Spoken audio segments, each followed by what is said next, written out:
Okay, you guys you would not believe the ridiculousness involved with trying to just get this stream running. I'm telling you guys, there is like little to no reception for the internet where I'm at right now. And there's little to no reception for my cell phone right now. It's literally like living in the actual middle of nowhere. Um, so hi, welcome.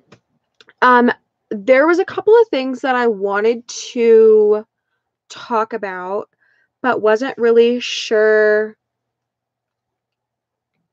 how to address them or if they should be their own separate videos. I've been trying to find the lens cap for my camera, but I'm pretty sure that was lost.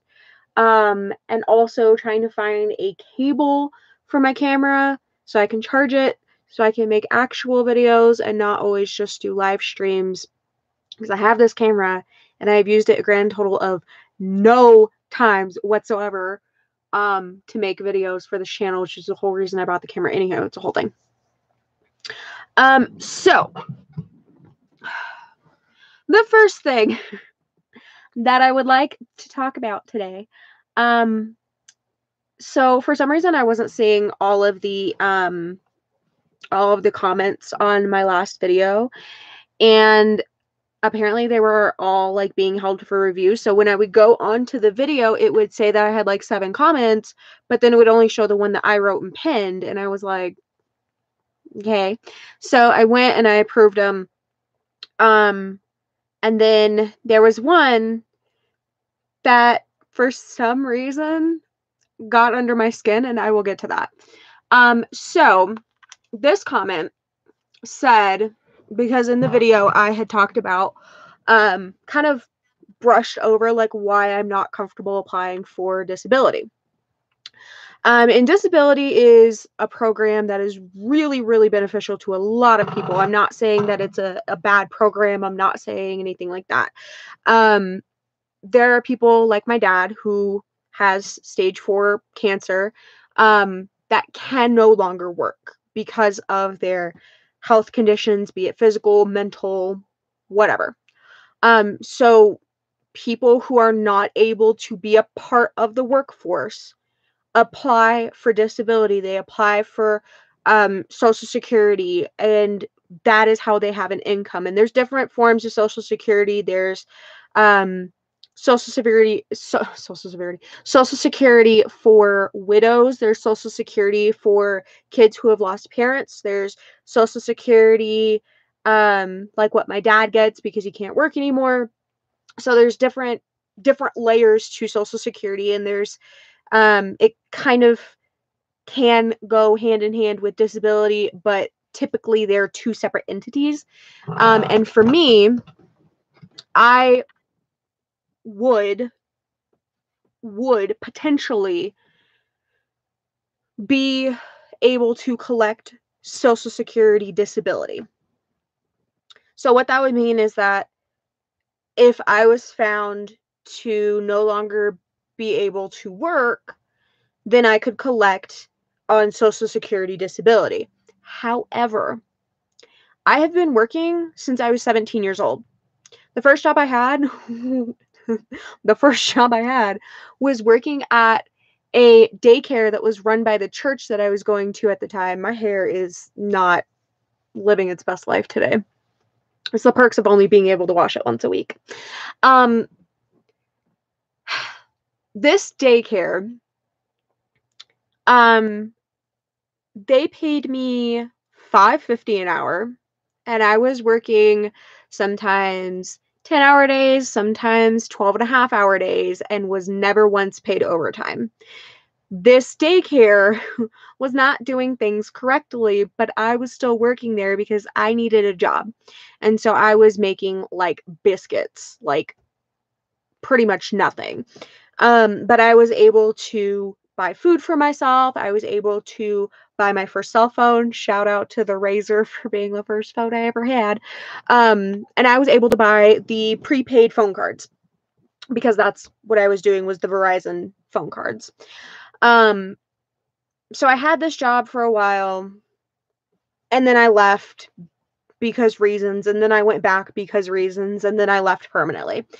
Um, I was really frustrated at the fact that I wasn't getting paid even just minimum wage working at this job, but my mom didn't want me working in the first place. She said I was too young. Um, but I was 17, and a lot of kids in Florida, Publix hires, I think, 14-year-olds with parent consent.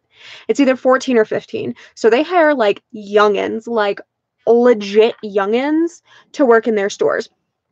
And there's this like old school mentality of people like my dad leaving school to go to work because he dropped out of high school so that he could go to work and provide for his kids, and then got his GED.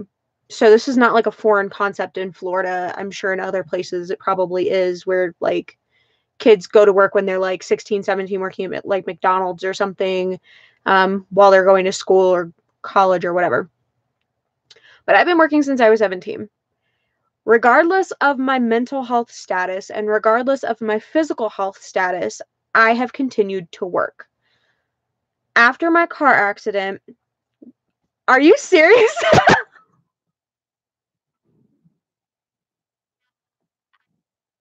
Oh my God.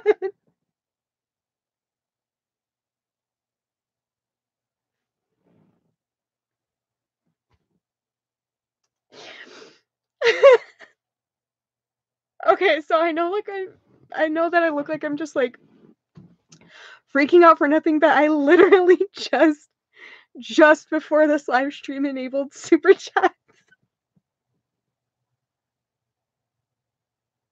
And I didn't think anything of it, like, at all. I didn't think anything of it. I was like, "Oh, it's just a feature. I'll turn it on, like, nothing's gonna happen." But holy crap.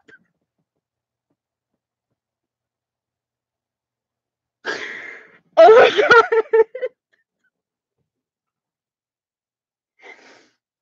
I need a minute. Hold on.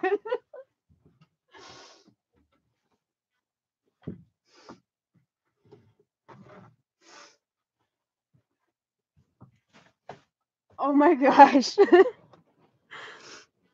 That is amazing. Thank you so much. That's so cool.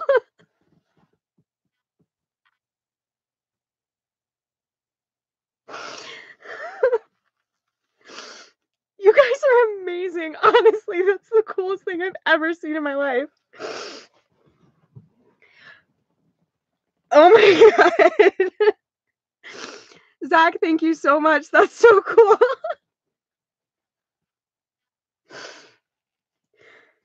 Oh, sidetracked. Totally sidetracked. Oh my gosh. Okay.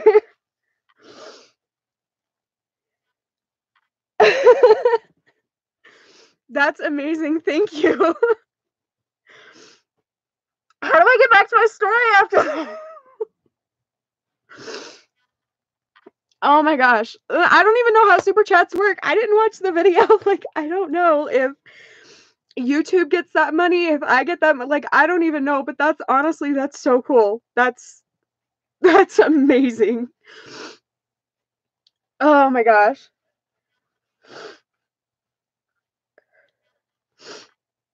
So, anywho,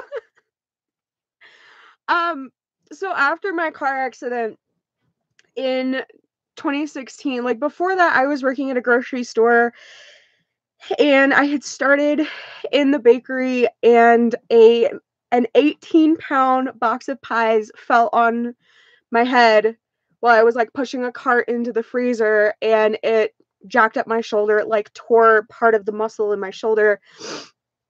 Um, and so I had to go on. I can't even like look at my comments right now because I'm never gonna get through this story otherwise. And I hate that my videos are like 45 minutes long or whatever. Um, so after this box of pies fell on me, which was the stupidest thing ever, I had to go through the workers' comp process of going through physical therapy and like being approved to go back to work. And so there was I want to say it was probably like 5 or 6 weeks that I was doing door greeting at this grocery store, and I was also doing produce sampling at this grocery store. So I've had some really, like, really crappy jobs. But when I was finally approved to go back to work, they asked if I wanted to go back to the bakery, and I was like, no, because I don't want to do this twice, and asked if I could get switched to cashier. And so after this, I went to cashier, and it's really hard when you're just getting back into work to be picking up like giant things of dog food or even just like 12 packs of soda. Um, I had to take my glasses off. I couldn't stop crying. Oh my gosh. My channel is a flippin' circus. So, when I left Alaska and decided to move back to Florida was when I had my car accident. And in my car accident, like, obviously injuries were sustained. My hand was broken, my knee was broken, those being the two biggest things. Um, there was like this weird back and forth of trying to like get treatment, but my insurance didn't want to pay for anything. The other guy's insurance didn't want to pay for anything, and so I was just like, whatever. But anytime I put pressure on my knee, it really, really hurt, and I thought it was just from the nerve damage. So I got a cane, which I've had. This is the same cane that I have had for 2.5 years. Which is hard to believe. I've had this cane for 2.5 years. It is all jacked up on the front from being dropped. When I would go to Busch Gardens and I would get on rides, they would like hold my cane for me. And they would play with it and stuff, which I didn't mind as long as they didn't break it, but it's metal, kind of, I think. It's cold. I assume it's metal. So same cane that I've had. It's like really gross and dirty on the handle, and that glitter is strictly from working at Michael's. Like there was glitter that got like embedded in the handle, and I like legit can't get it off. So same cane that I've been walking with for 2.5 years. And there are some days where my knee feels, as close to normal as it can, where I'm not like crying in pain the second I wake up, which is cool. Those are my favorite. And then there's days like yesterday, I went over to my parents' trailer to wash my hair, and I was like standing up, but kind of like leaning on the tub, and the tub is like really, really small. So it's like right at the level of like pushing on like the middle of my shin. But I was bent over so that my knees were on the side of the tub so that I could wash my hair. And I thought like the padding from like the fabric of my pants was gonna like be enough somehow. Clearly it was not, because I completely lost all feeling in my leg for like the rest of the day. So yesterday I got results from x-rays that I had done like last week. Because they want to do an MRI. This is a new doctor, and she's like, why do you have a cane? You're 28. I don't know. So they wanted to do an MRI, but Medicaid would not approve an MRI without doing x-rays first. And so we had to do the x-rays last week. And got the results yesterday. And they say, yeah, you're the fracture that you had behind your kneecap, yeah, it healed just fine. However, there is significant narrowing of the joint. And I was like, oh, cool. What does that mean? And she's like, you basically don't have any cartilage left in your knee. I was like, okay. I don't know what that means exactly. I don't know. Like, how do you fix that? And she's like, well, we'll wait until we get the results of the MRI to see, because depending on like how bad that damage is will determine, is this something that we just do like physical therapy for? Is it something that we do like cortisone shots for? Is it something we have to do a complete knee replacement for? And I was like, oh, I might need a fake kneecap. Okay, cool. So I was kind of like freaking out yesterday, like thinking about like, I've gotten to the point where I don't want to do like research on these things, because I sit there and I read like medication side effect lists and stuff like that, freak myself out. So I'm just like, never mind. Like, I'll just wait and see. So I kind of Googled just to find out, like, what is narrowing of the joint, like, what does it actually mean? And apparently it's really common for people who have, like, osteoporosis, because what it is that the bones, instead of them having, like, a buffer, the bones are just, like, grinding together, and I was like, "Oh, well, no wonder my leg hurts, like, duh." But after my wreck, when I got to Florida, that's when I was working at the call center. And I was getting to the call center by riding my bike, like, because they said, "Oh, it's just nerve damage, like, you'll be fine, like, it's a hairline fracture, you'll be totally fine, there's, like, a tiny little chip floating around, you'll be totally fine," and they're like, "Yeah, you can absolutely ride your bike to work," and I'm like, "Okay, cool." So I was riding my bike to work while I was working at this call center, but I was still, like, walking with my cane and stuff like that, and people were looking at me all stupid, but it was, like, downhill, so I really wasn't, like, riding my bike, I was just kind of, like, coasting on my bike. But I still had to, like, pedal to get it started.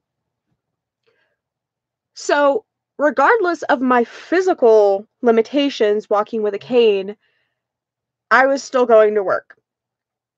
Even after that, when I moved to Arkansas, I was working at Michael's. So, I was still working. I was still walking around. Like, I had my cane. And I just explained to the manager, like, here's what it is, and here's what I can do, and whatever. So, I started working at Michael's walking with a cane. When I moved to North Carolina, I was still using my cane, and I've been, like, really, really embarrassed about the fact that I walk with a cane, I use the motorized scooters inside of Walmart, like, I have to do these things in order to minimize the pain involved with my everyday existence. So, I, I try to kind of ignore the pain for the most part. Like, when I was going to Universal with Brandon, um, he would, like, pick me up and, like, carry me around, like, on his shoulders and stuff, which made me really uncomfortable because he was super, super tall. He was, like, 6 foot something or other, and it was very like, I don't like being up that high. Not a fan. No, thank you. Um, but when we would go there and we would go through, like, the Harry Potter rides and stuff like that, there was a lot of stairs, and I wouldn't take my cane, I wouldn't wear my brace. I'm like, "No, it's fine, like, I don't wanna slow down everybody else." Meanwhile, by not having those things, I was slowing down everybody, like, including myself, everybody else, and he's having to pick me up and carry me. It was a whole thing, and it sucked. It was really embarrassing. I've hated having this cane, I've hated having my brace, but it's what I have to do. So, fast forward a little bit, and I'm back in Colorado, and I start working at this horrible spray tan place, that refused to pay me. Shout out to them.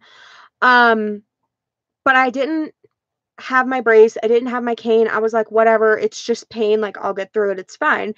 And then I left there and started working where I was working. And I know that as soon as I say where I was working in Arvada, a million people are gonna ask me a million different questions about this place because it's a very, very popular place in the beauty community. And I'm not going to disclose it, and I'm not going to answer any questions about it because they do have a social media policy, and I don't know if I'm legally allowed to say anything about working there or anything like that, and I would just rather not open that can of worms because it's gonna turn into a whole thing. Um, but when I started working there, I explained to the manager, "I have a cane." And she was like, "As long as you can still do your job, it's all good." And I was like, "Challenge accepted." And so I was, like, dropping my cane all over the store, but I was still able to do my job. Like, I was able to help with planos, I was able to help with stocking, I was able to do the things that needed to be done and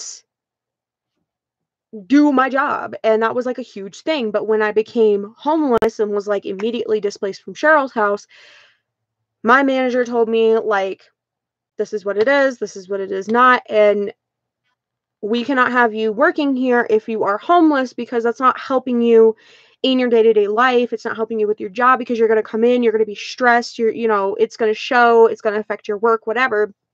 And I agreed and was like, "You're right, I really can't be that person living in their car just so they can keep their job, like, it's not helpful." And so when I came out here to the Alamosa area, um, there is literally nothing around for miles and miles and miles. The Walmart is an hour away. Like, I wish I was kidding, but one day I'm gonna like record like dash cam or something and then like speed it up a whole bunch and show you guys it's an hour away. Um, there is in town, there's a Starbucks, there's a Sonic, there's a Walmart, there's a Kroger store, there's a Safeway, which is owned by Albertsons, if anybody knows. It's like a Florida thing. There is like a GameStop, there's a Maurice's clothing store, there's a Payless, there's a Hobby Town, there's an IHOP and a Chili's, a Burger King, McDonald's, Taco Bell, Wendy's. There's like the staples of what you would need in a town. So it's not like there aren't jobs. The problem is that there aren't jobs available for people with limited mobility, which is really jacked because when I was in Walmart one day scooting around, there was a guy with a Walmart vest that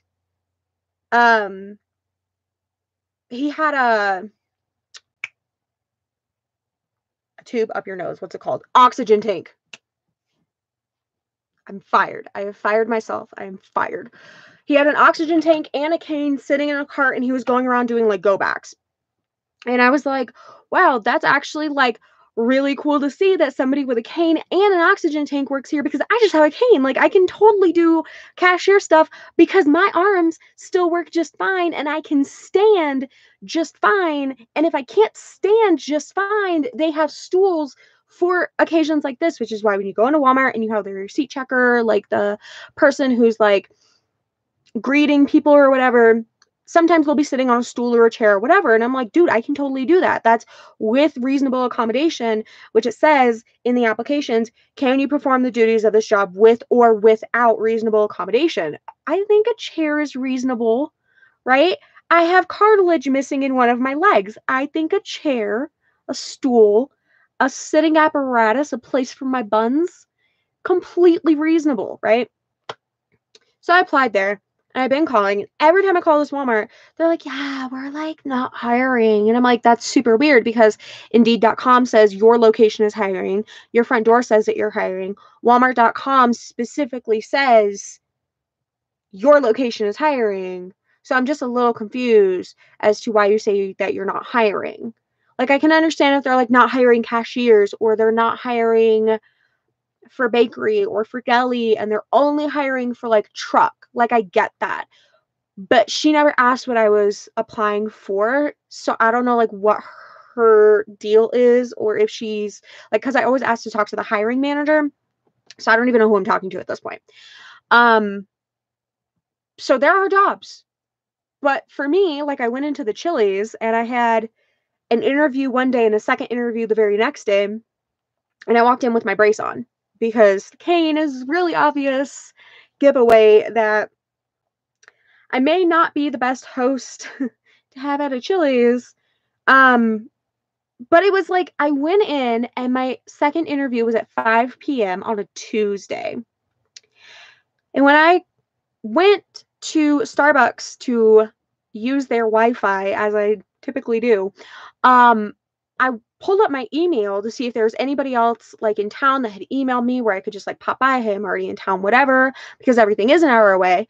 I pulled up my email and it said like 5:32 p.m. that Chili's had sent me an email saying, hey, we've decided to continue our search. And I was like, that's super bizarre because I literally just talked to you 30 minutes ago. Everything seemed fine, whatever.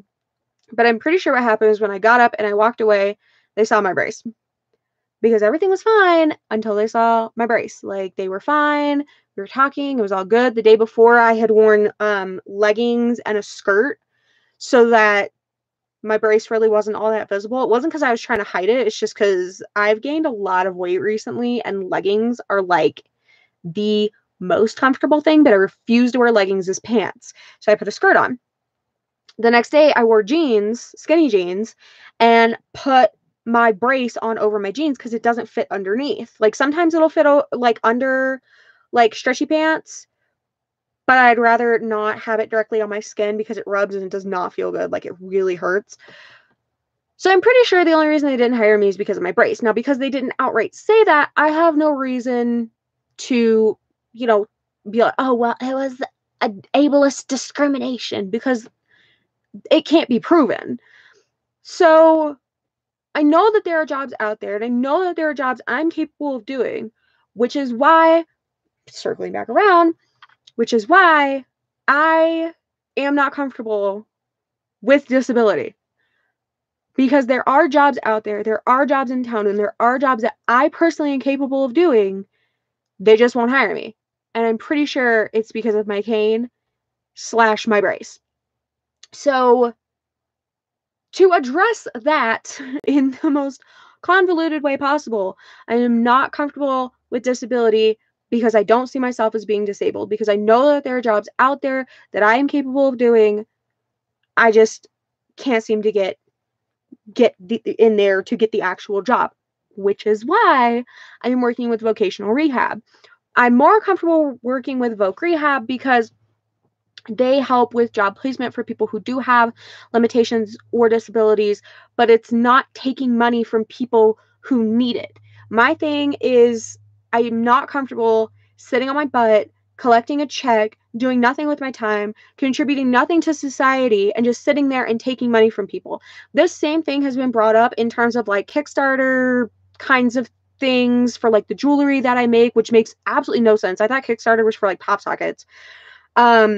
But I've had friends ask me, why don't you do a Kickstarter? Because why would I?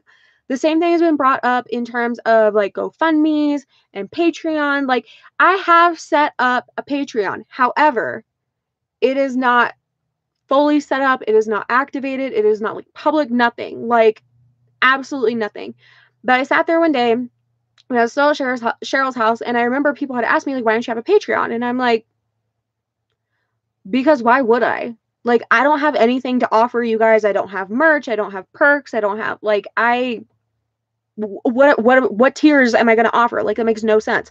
On top of the fact that when people do donate to things like that, sometimes, not all, but sometimes they don't even have enough for themselves. Like, people are scraping to get by, and you've got these giant YouTubers saying, hey, buy my merch, support me on Patreon, where it's like, no, support yourself. Like, I feel like I can support myself. I just can't figure out how to get a job out here because people see the cane and they're like, whoa, liability. Like, we don't want to hire her. I am not comfortable doing GoFundMe's for the same reason. I'm not comfortable doing Patreons for the same reason. It all comes down to the fact that there are people out there who need that more than I do. And I would never, never ask, hey, can you guys give me like $20? Like, could you just, like, I could really use, like, obviously I could use $20. It cost me from empty to fill my supposed, I don't know, I think this thing is off, supposed 19 miles to the gallon Nissan Murano. It cost me about $40. Hey, could you guys give me $40 so I could fill my truck and go into town? That to me is just so, it gets under my skin. It's such a blatant cash grab where people are like, hey, buy my merch, help put me through school, whatever. And it's like, no, like, do for yourself. Like, I'm doing what I can for myself, which is why I'm working with voc rehab. I'm just so uncomfortable with the idea of asking, like, blatantly asking people for money. Like, yes, I have ads on my videos. Yes, I, have Google AdSense turned on. But I think, correct me if I'm wrong, I think by doing live streams, it just goes directly to the live stream. And then the only way that I would make money from the live streams is one, super chats, and two, by playbacks. So I'm pretty sure by just doing the live streams instead of the traditional video uploads, I'm actually losing money by doing it this way. The little bits of like chump change to like $27 or whatever it is that I have in my AdSense right now, I can't even access because the threshold is like $100. So I can't even access that. On top of the fact that I don't have my routing information for my bank and they won't give it to me over the phone, and the closest bank is in like Denver, which is like 3 or 4 hours away. So, all of that being said, I can't even access my AdSense money. And I'm not sitting here putting like multiple ads on my videos, although I probably could. I'm not sitting here doing that because I'm like, yeah, I'll turn on the ads and whatever happens, happens.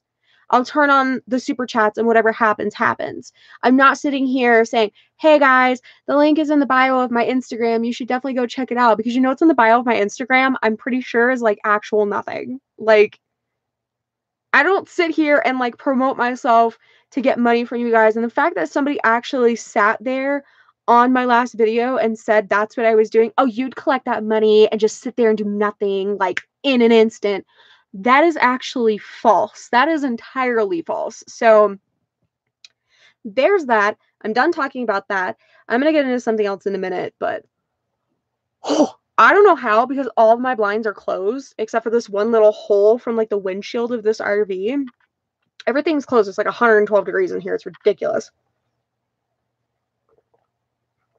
Also, these cups. This is my color. Like, this is my jam. This like robin's egg kind of blue. And I found a stack of 4 of these cups at a thrift store for $1. And I was like, oh, yeah, I need cups. Because I was actually using like Starbucks cups that I would go and like get a big water, and I was just like hoarding these cups so that I could have cups.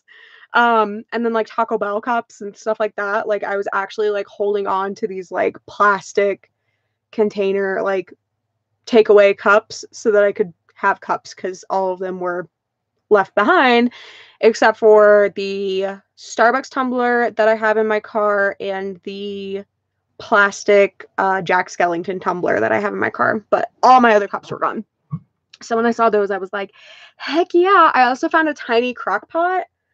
I'm pretty sure it's supposed to be for like cheese, like fondue or something, because it says like Fiesta on the side. So I'm thinking probably like nacho cheese or something. There's a small little crock pot for like $4. And I was like, I need a way to heat up soup.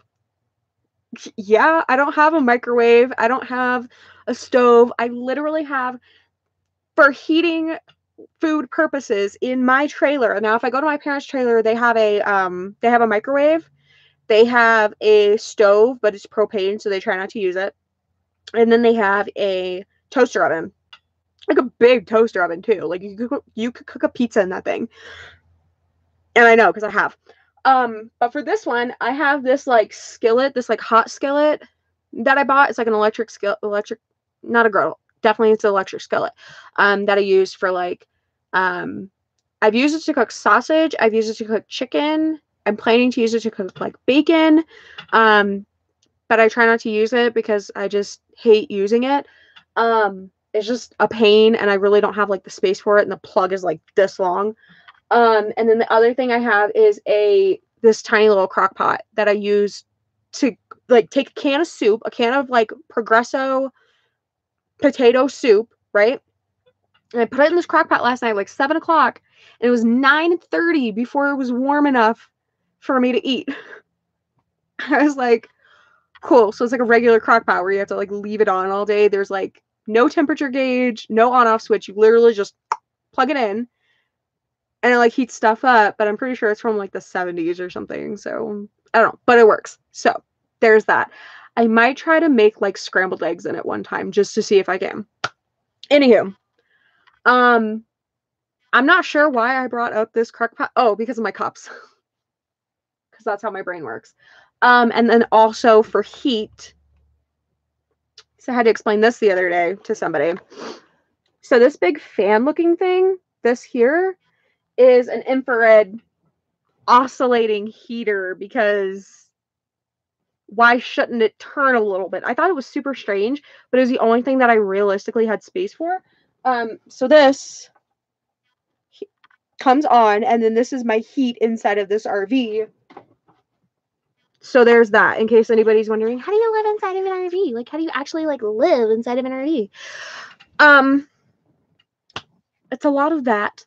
My trailer has a holding tank for water, and then My parents fill it up with like a hose, and that's my water. Like, that's the water that I use to like wash my hands, brush my teeth, things like that. But you have to like turn the pump on in order to use it. So I don't use it to flush the toilet, because the toilet, you just like turn this knob and it just like opens into like this hole, like a porta potty looking kind of hole. And that goes into a separate tank that you have to like empty out, which is super gross, and I refuse to be involved with it. But I can't use that water for cooking. There's no actual place, realistic place in here to bathe. There's like a tub that's literally like this big, and I wish I was making that up, but it's like this big, that uses, like, I'm using that. It has a bag that has like all of my socks and stuff in it, and then like my shoes are sitting in this tub, because the tub's like this big. I can't imagine who is taking baths in a tub like this big. There is an oven with a stove top, but my mom said it sucks at propane, so we don't use that. Then there's a fridge, but the fridge is like broken. It's not wanting, like, at first it was keeping everything frozen, but now it's not even wanting to keep anything cold. So we're trying to figure out how to fix that. And then there's like a lot of storage and stuff. So it's not the worst situation I've ever been in, but it is definitely not the best situation I've ever been in. I really miss having a bed. I'm not gonna lie. Like, there's like a futon situation, which is okay because it's a place to sleep, but I really, really, really miss my bed a lot, because I saved up and I had not had a new bed since I was like 6 years old. And so I wanted to go buy a bed, and then I did, and then it was stolen, and I was really upset. But it's okay, because I at least have somewhere to sleep. So there's that. Anywho, the other thing that I wanted to get into is I was watching a lot of videos yesterday while I was doing this diamond painting.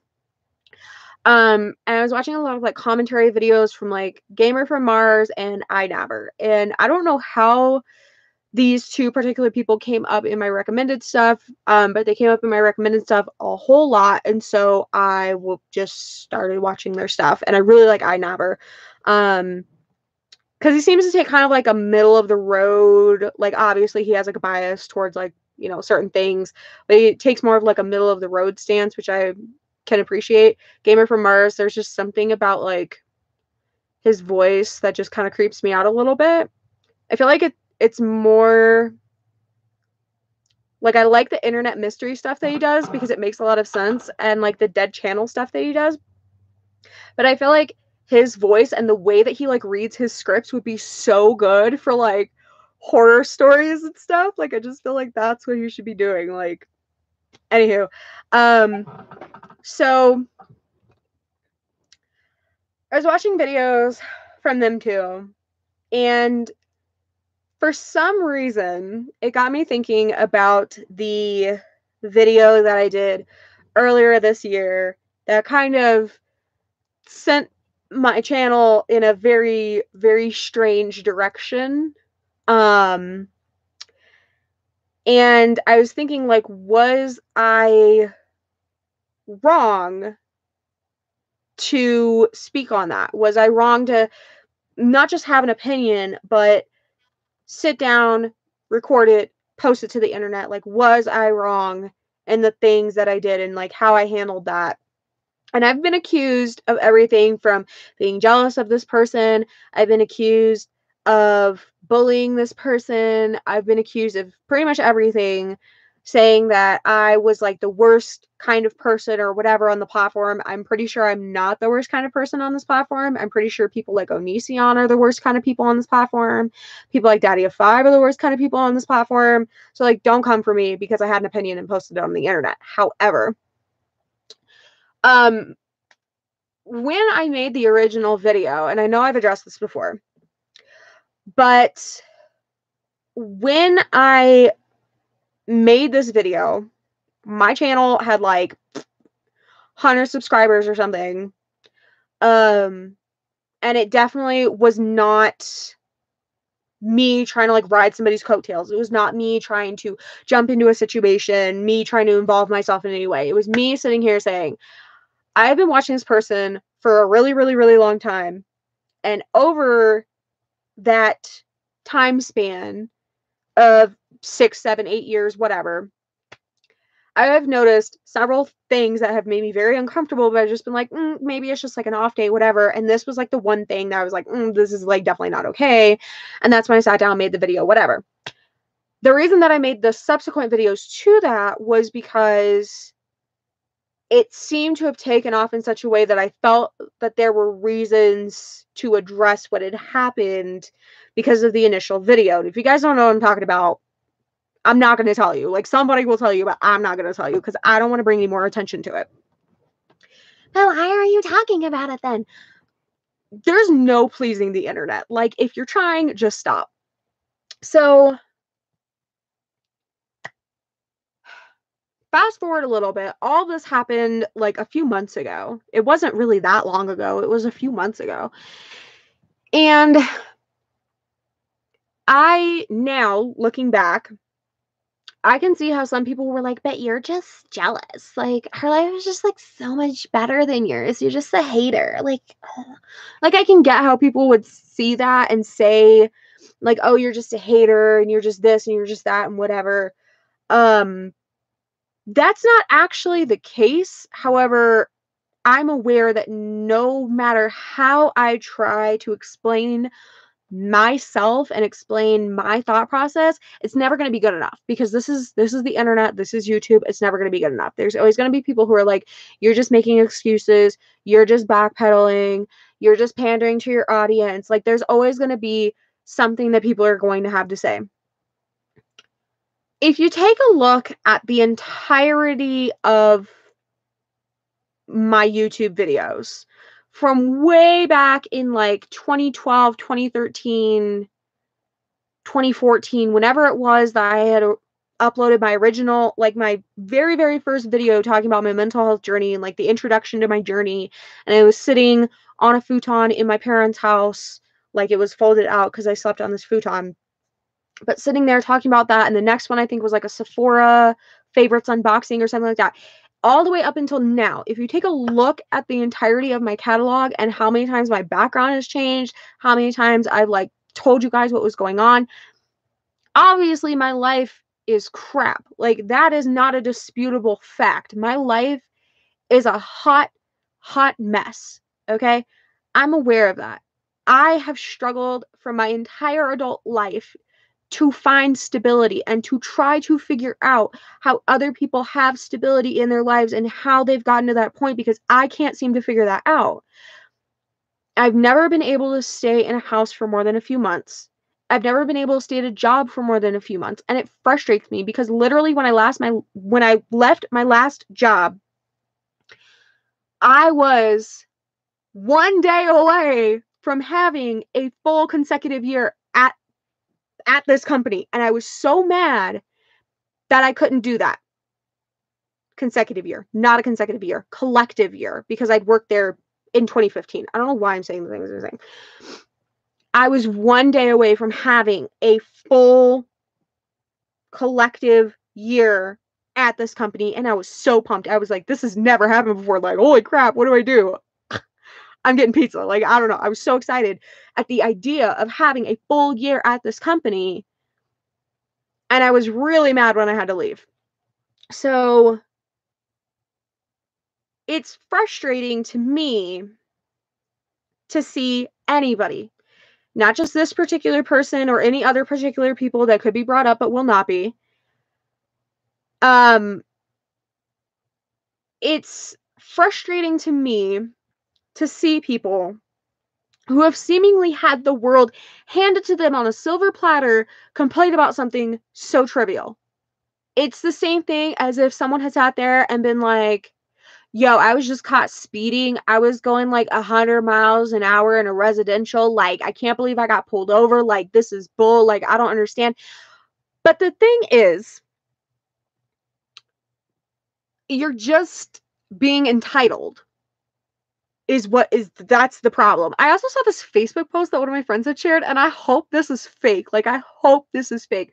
But this lady went on some Facebook tangent about how I can't believe that there are people who go to Disneyland and they don't even have kids, and my kids have to stand in line, and there should be special privileges given to moms who take their kids to Disneyland because these people who go and don't have kids, they're the worst. And I'm just like, you are entitled. Like, that is my problem. I have a huge problem with people who are entitled, people who have everything the world given to them, and they sit and complain about stupid trivial things. I understand that sitting in this RV, I am strangely privileged because I have a place to put my things. I have a place that kind of has heat if I put it on the table and aim it just so I've got to stop smacking my mic, but these nails are really long and I have no way to get them off. I had gels put on before I left Denver, and they are over a month grown out. Do you guys see the ridiculousness that is my life?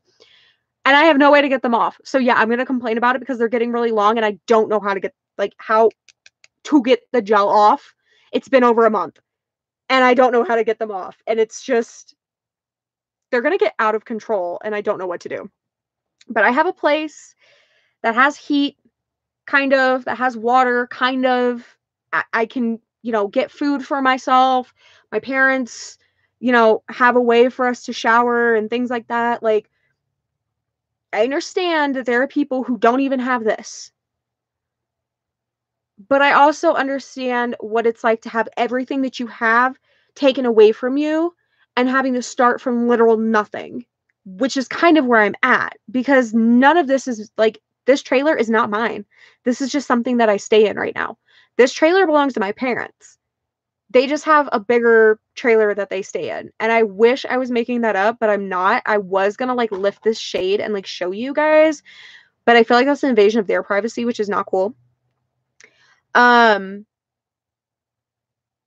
feel like there are a lot of people who have these really great, rags to riches stories. I feel like there are these people who have these really great entrepreneurial stories, and that stuff's amazing. Like, I wish that I could be a part of that one day. I'm just unfortunately not there. But I also feel like there's a lot of people, especially on YouTube, especially like the really big people, that have had everything given to them and they still sit there and they either act like complete and total jerks and get away with it, or they sit there and they complain about trivial things while they buy, thousands of dollars worth of garbage on eBay, like actual boxes of garbage, because their viewers will still watch. They'll still get paid. And I feel like these are the kinds of people that maybe have never had a real job or haven't had a real job in so long that they've been completely like disconnected from the real world. And it's sad. I'm sitting here going stir crazy and like losing my wits because it's been how long has it actually been? When did I get out here? October 1st, 2nd, something like that. Nearly a month that I've been sitting here, spending my days putting in job applications, calling people, like doing whatever I can to like regain employment, and occasionally popping on YouTube. And here we are again with another hour-long video, surprise. Popping on YouTube to keep everybody updated and let you guys know what was going on. Like, I even uploaded when I was sitting in somebody else's apartment, like I was laying in the hallway going into their closet, sitting there talking about how I had become homeless, how I was dissociating more, like what was going on. I wish I had an update about therapy, but we just did like a treatment plan, which is bi-weekly for the next like 6 months. And if I can't get there physically, having phone, not interviews, what is it? Phone therapy, I guess, which is something I'd never heard of a therapist doing before. Like, I try to keep you guys as updated as I can, because I know that at some point, God willing, universe willing, whatever, fingers crossed for luck, that's why, that at some point I will be able to come on this channel and say, Here's a tour of my very first apartment. That's the goal. Like, right now, that's the goal. That's what I want to be able to do on this channel, is one day say, welcome to my very first apartment. Because at 28 years old, I have never been able to sign a lease for any living situation. I have never been able to sign a lease for a home, for an apartment, nothing. And I want to do that so badly, but I know that right now I can't because my living situation is actual garbage. There are people out there, obviously, who have it worse than I do, and I am aware. And I know that there are a million different ways to help people in those situations, but I can't even help myself right now. And I think it's important that, and this is a really hard thing for me personally to grasp, that we help ourselves before we help other people. And that sounds super selfish, like out of context. You really want to help other people first, but you might not necessarily be able to do that because your own situation is really jacked up, like mine is. Um, there are people out there, like in what I would consider my hometown of Markham, which is in Illinois. Um, there are people that are in like really extreme poverty. There are really like messed up living situations out there. A lot of the kids that I went to school with, the handful that didn't, you know, leave town, they're not in good situations. It's not a good area. It's not a safe area. It's not a positive area. Like, it's just, it's messed up. The whole thing is messed up. So at some point, I would love to be able to go back to Markham, to go to the school that I went to for 2 years and say, hey, if there's any kids who have lunch debts, I would love to pay off your lunch debts. I don't think any kid should ever have to have lunch debts. And that's like a whole separate tangent for a whole separate day. But I think like there are schools that have free lunch programs where you're not just eating like a peanut butter sandwich or something, that have lunch programs. We could be doing a lot better. We could be taking care of our kids a lot better than what we are. And I remember being on the lunch program because we couldn't afford lunch. And my mom worked at the school in the cafeteria to help pay for that. Like, I would love to be able to go there and say, you guys don't have to worry about this. Like, I'm going to pay for every kid in this school to have free lunch for the entire school year. Like, I want to be able to do that for people, but I can't because I can't even do for myself right now. This is not my trailer. This is not my space. This belongs to my parents. I want to be able to do for myself. And I feel like there are so many people out there who have such high platforms on YouTube, who have such far-reaching power on YouTube, and they sit there and they upload their videos and they collect their money and they do their brand deals and they have their sponsorships and they do their collabs and whatever, and that's great.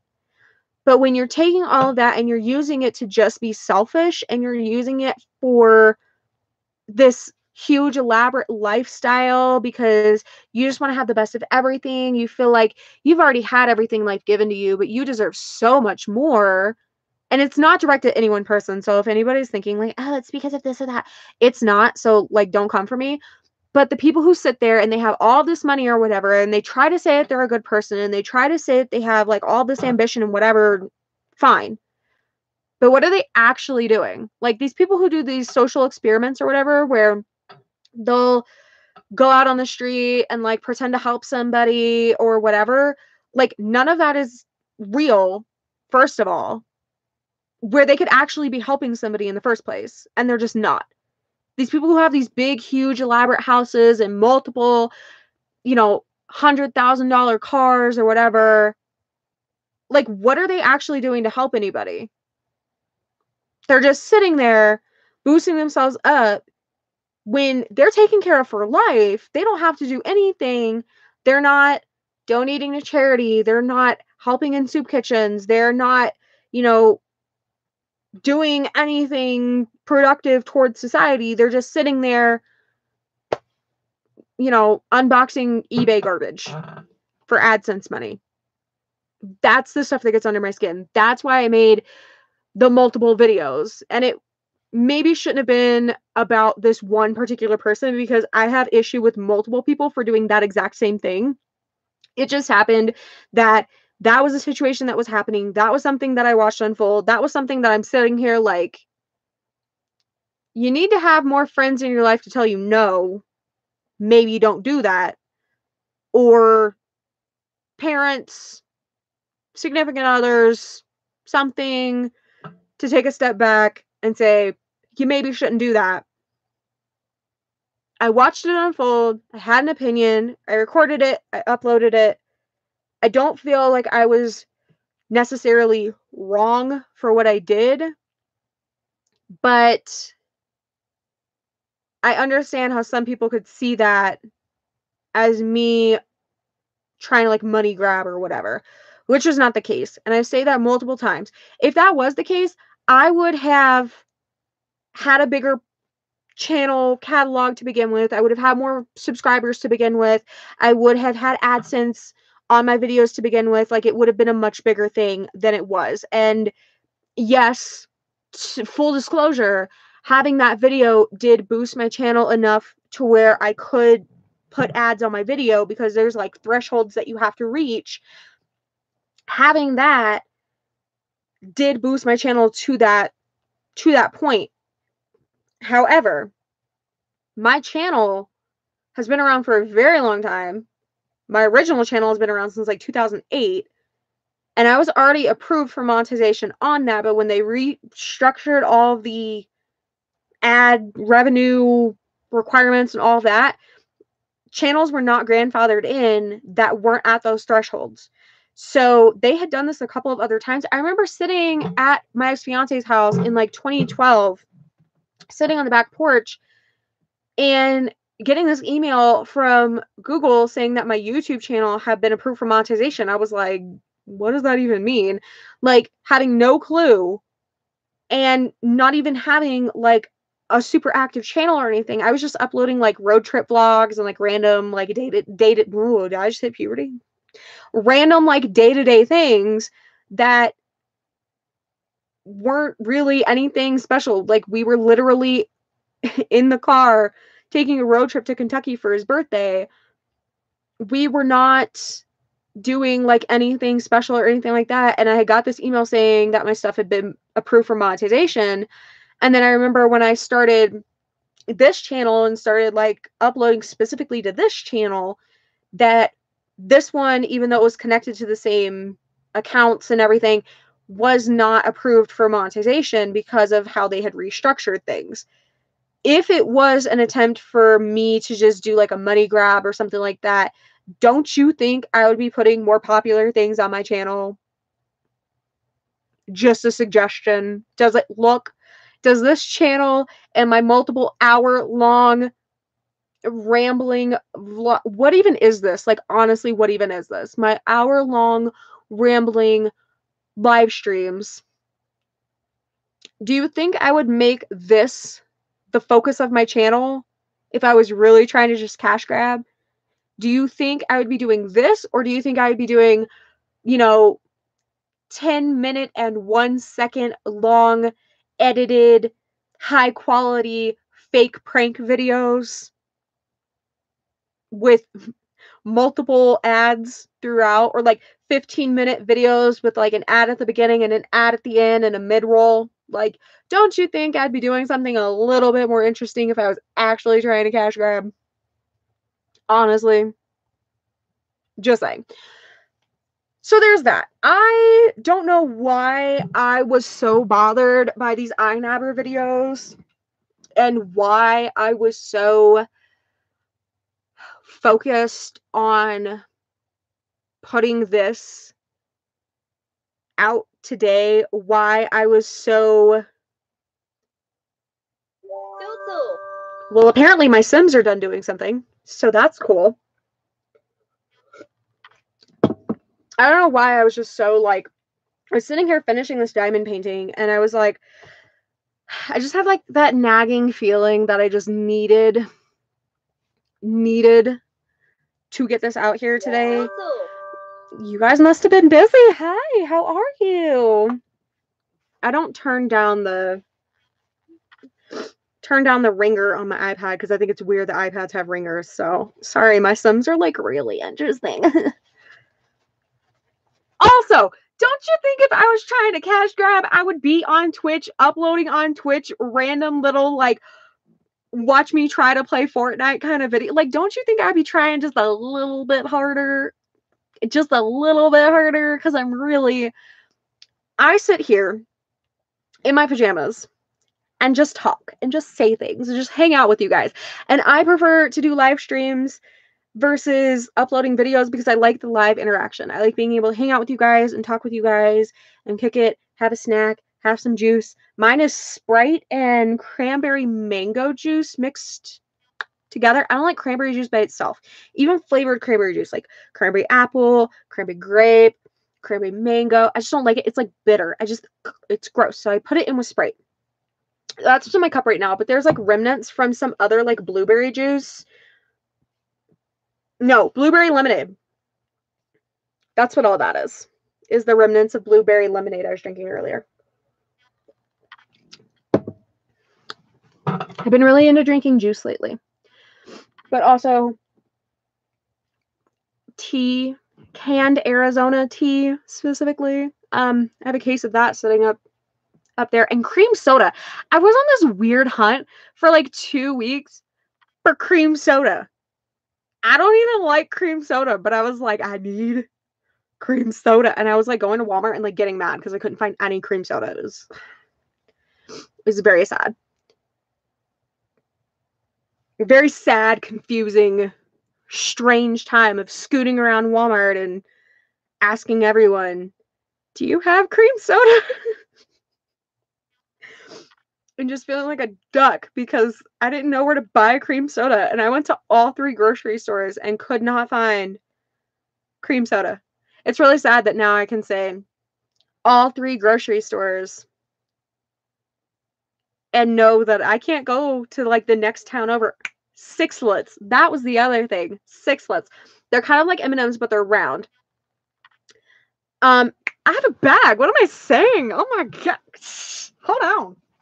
I have Sixlets because my mom went all over the place trying to help me find Sixlets. I haven't even opened them yet. Ew, what is that? That needs to be thrown out. It's green onion. In case anybody's wondering, what is she freaking out over? Green onion that came from my mom's garden that I forgot was in my fridge. Sixlets! I was looking all over for Sixlets. I was like, it's Halloween time. This is the time. This whole bag smells like onion. It's so gross. This is the time where you can find like obscure candies that you can only find like once a year. Like I used to love, before I became allergic to peanuts, I used to love when Reese's would come out with like their holiday shaped, specifically the Christmas tree ones, those ones, we can fight about it, but those are the best Reese's cups. Like, those are the bomb. They are so good. The Christmas tree shaped Reese's are the best Reese's, but I am allergic to peanuts now and can no longer consume the Reese's. But I was looking everywhere trying to find Sixlets. I went to the Dollar Tree, Family Dollar, Dollar General, Walmart, City Market, Safeway, Dollar. Did I say Dollar Tree? I'm gonna say Dollar Tree twice because I know I went there more than once looking for Sixlets. Like, and I was so excited. My mom called me and was like, "We found the Sixlets." I was like, "Oh my god!" Because they are peanut free, nut free, actually, and gluten free. This is the most safe candy I could possibly have. I wanted Sixlets and I never opened these Sixlets. So these are Sixlets. They're like little round candy coated candy. It's like chocolate inside, it's kind of like an M&M, but it's not an M&M. And I swear these have like a little bit of like a fruit flavor to them, unless I'm just like really tripping, which is anybody surprised? I think they're all just orange and green. Oh no, there's some purple ones. So there's orange, green, purple, oh, and black. That's actually black. I am more blind than I thought. But they are chocolate, little chocolate balls that are candy coated, and they're super good. And I love keeping chocolate in my fridge because a lot of times, especially being out here, I get really bad like vertigo. And then because I get really bad vertigo, I can't like sit up, I can't eat, I get like really, really sick. So it helps to have like some kind of candy or something to keep in the fridge so I can like have a little something to like boost my blood sugars or whatever. And I like that Sixlets are like individually wrapped in like single serving tubes so I can like eat a tube of Sixlets and not feel like crap. Sixlets! Hashtag not sponsored. But if you wanted to. Who makes Sixlets anyways? That's a really good question. I don't know. Whose company is this? Sweetworks Confections, a chocolate fray company, Buffalo, New York. A product of Canada. I'm really confused. But most of the things I've had from Canada are just super, super special. Like really special, really great things. I'm not being sarcastic. I freaking love Canada. So anywho, I'm gonna start scrolling back up real quick. Yes, Sixlets, sponsor me, please. Could you imagine? Hey guys, this video is sponsored by Sixlets. I could never. Oh my gosh. I could never. That's just above and beyond. Also, Andy Capp's fries. If you guys have never had Andy Capp's fries, y'all. They're in these like blue bags. You can get them at like gas stations and like dollar stores and stuff. I got ranch fries the other day. I don't like them. They're really dilly. Like really, really like dill, tangy. It's definitely ranch flavored, but it kind of tastes like a pickle. I have a big bag of the hot fries. And I have a small bag of the cheddar fries. But I have a big bag of the hot fries. I was like, I want to be 8 years old again. Let me get some Andy Capp's hot fries. What is my channel? Okay. So, I'm going to start scrolling back up and addressing comments because I feel like I never actually get to. I hate that why are all of my videos so freaking long? Why do I talk so much? So if you guys have any questions, comments, concerns, now is the time to put them in so that I can get to them. Also, I seen something earlier. Somebody said, pop that zit on your face. Like, I've been trying not to, like, look at my chat because this freaking super chat, like, threw me so far off. I, like, couldn't for the rest of the thing. If anybody's talking about this is not a zit. This is a ball for a lip ring. Because when I went to inpatient treatment, they made me take, like, all of my piercings out. And when I went to put the metal one back on, it fell off and, like, bounced under the desk or something. So I'm never getting that back. So I took one of the balls from my cartilage and second lobe piercings, which is why this one just has my tunnel in it right now. I took one of the balls from one of these barbells and put it on this. It is not a zit. It is definitely attached to my face in a different way. Let's see.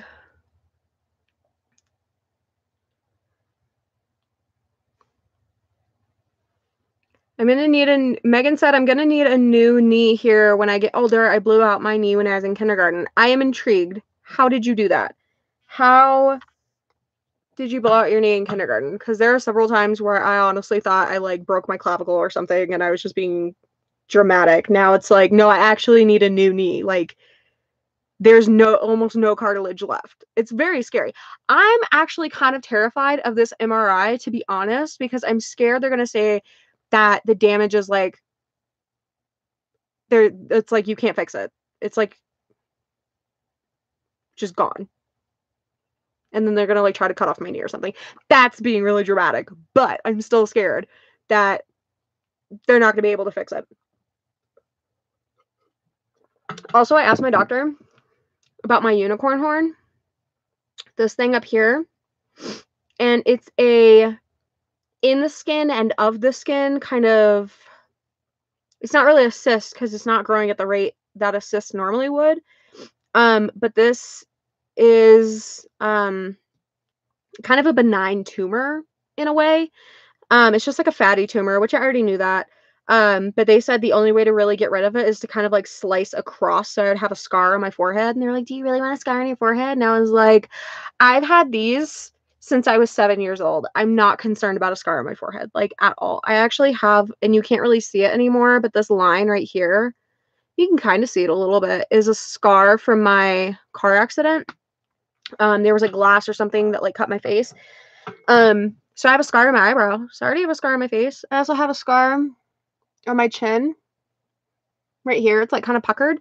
I tripped over a 2x4 when I was 6, and they wanted to put stitches in my chin, and I was like, you thought that's not happening. So I just put a big band-aid on it, and it healed all gross. It's a Mandela effect. What's a Mandela effect? Anonymous laughing man, spelled with 2 F's. Also, if y'all want to get into like a rabbit hole of conspiracy theories, just look up Mandela effects. Honestly, those, I could lose myself in Mandela effect and conspiracy theory videos for like the rest of the day. Actually, I might do that because I finished my diamond painting and now I don't have anything to do because it's Saturday. Tomorrow I'm supposed to call City Market because City Market told me call back in the next like month or so, see if they have a service desk opening. So fingers crossed, you guys, I'm like not kidding. Fingers crossed, eyeballs crossed, like kneecaps crossed, fake kneecaps crossed. I really want to get back into Kroger. I loved working for Kroger in Alaska, and I really want to get back to working for Kroger. So fingers crossed, good luck charms rubbed, shamrocks and horseshoes, and what else is in Lucky Charms? Why are there no rabbit feet, marshmallows, and Lucky Charms? I'm officially starting a petition. Not really. I'm officially starting a petition to put rabbit feet, marshmallows, and Lucky Charms, because why is that not a thing? Somebody let me know. Ugh. Also, in one of my next videos, so get your questions in now. I'm going to be going through the videos that I have and seeing, like double checking which ones are yellow monetized, because I'm pretty sure the majority of them are actually my mental health vlogs. So if you guys have any questions about that, let me know. But I have nothing to do for the rest of the day. And it is 5 o'clock. Have I eaten today? Yes, I had some stacks and part of a sandwich. I might need to eat some food. I'm really, really bad at feeding myself because I'll get like sucked into something and like completely forget to like feed myself. It's actually like a problem. But this, I've been working on this like pretty much all week, and I'm so excited that they have these at Walmart now. Yeah, guys, diamond painting. I've seriously been working on this all week, so really it's just the cherry blossom that's like the little jewels or whatever, but look how pretty this is. I don't know where I'm gonna put this. I really don't have wall space, but maybe I'll stick it like cover up whatever back here. I don't know. We'll figure it out. But I'm serious, you guys, if you have not tried this, it is amazing. But this is the one that I was working on all week, and now I'm done with it, and I don't know what to do with my time. So suggestions, much appreciated. Ow, my knee. Let's see. You should have had that job at Chili's. Girl, I know, because the thing is, like, I can walk with my brace, like, just my brace, but there are some days where I need to walk with my cane and my brace. But being a host at Chili's, like, okay, yeah, busting tables and stuff might be a little difficult, but I've always found a way to work around it. They didn't ask about it. They didn't ask about, like, what are your limitations? What can you do? What can you not do? Like, anything like that. But also they said that a lot of the people they hire are like high school and college kids. And I'm almost 30, so we might not like fit in together. So there's that. Let's see. Oh, you watch my playbacks? Yay! That's exciting. But also, I can kind of understand how people watch the playbacks because I honestly, like, I put on those videos yesterday and I was focused on the diamond painting. I was not focused on the video. It was more like a background noise thing. And I used to do the same thing when I was like cleaning the kitchen at Brandon's house because I would get so aggravated with the guys just destroying the kitchen for like their cooking cast or whatever. And then I was left to clean it up because nobody wanted to clean it up. And if you don't know what I'm talking about, we can get that into that in a different video. We can address that later. Let's see. Is this gonna let me see? No, it doesn't let me see. Oh, I guess he just redacted them himself.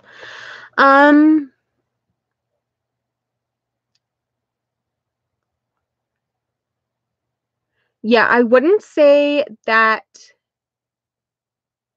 she's canceled. I'm not gonna say her name because people are like, you say her name for views. Do I though? Because if I did, I'm pretty sure I would just have like a 20-minute video of me saying like popular YouTube names and like putting them in all the tags, which I don't do. I wouldn't say she's canceled. I've seen some of her stuff pop up in my recommended. I don't think she's doing as good as she could be doing for herself. I think that with Shane Dawson's help, she like when he was like, "Why is your channel dying?" Like there was a really good opportunity there for her to really revamp her channel, but she kind of just went back to doing the same things. And I don't feel like she really took that opportunity to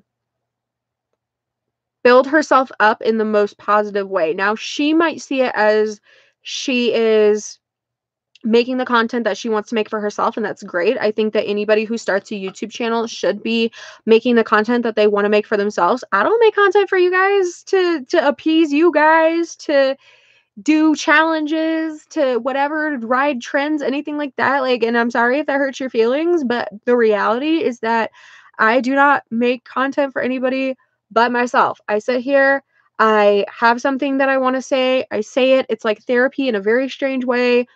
Um that's it. That's my channel. And I think if that's what she's doing for herself, that's great. However, the things that have come up in my recommended are the same kinds of stuff that she was doing before, and maybe there's more different stuff like actually on the channel or actually in the videos. I'm not watching them, so I don't know. But what I've seen is the same titles, the same thumbnails, the same everything. It really seems like working with Shane didn't change anything. It seems like this whole coffee debacle didn't change anything. She's still just doing whatever she wants to do. I definitely don't think she's canceled though. She's still getting like thousands, hundreds of thousands of views on her stuff. So she's far from canceled. It kind of makes me nervous though when you see people who are taking this YouTube money and they're living huge lavish lifestyles. You kind of wonder like when their channel starts to die, what are they going to do to maintain that lifestyle? Like I feel like there are some big YouTubers that kind of live within their means and live really realistic lives, but I feel like for some, they have these huge elaborate mansions and multiple cars and everything. Like you can't possibly keep that up forever with something as temporary as social media. So I kind of feel like it's not really the most reliable source of income, and it's definitely not the most reliable way to maintain this huge lavish lifestyle. That is something that's actually kind of fascinating to me because like back in like 2016, I watched a lot of Leafy videos, and it seemed like if you just took like at face value like what the content in his videos, it seemed like he was just like living like an average life or whatever, but you know that kid was pulling in like millions of views. So does he still live like an average lifestyle because he's not really relevant anymore, or is he living like a big lavish lifestyle that he can't keep up with? You see what I'm saying? Like, it brings up a lot of questions. Let's see. Oh, that was the other thing. Somebody said, remove your nails with white privilege. Like, what does that mean? I can't just go in a nail shop and be like, excuse me. Hi, it's really obvious I'm white. Can you like do my nails for me for like free? Because I'm like white. Like, what does that even mean? Okay, my friend that I worked with did these because she's a cosmetologist and her happy place is nails, and she had just got this chrome powder that she wanted to try, and so we put it on my nails.